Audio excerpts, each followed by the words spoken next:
Met die terapie wat jy gekry het, wat was jou skarniermoment waar jy moet besef, o gits, ek moet nou 'n swaai maak of 'n draai maak in my kop en in my hart?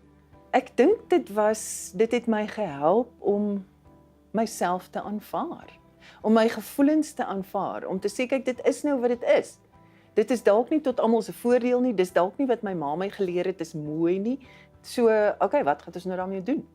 Dis nie 'n wakker word in die nag en nou is dit skielik anders nie. Dit skuif met tyd.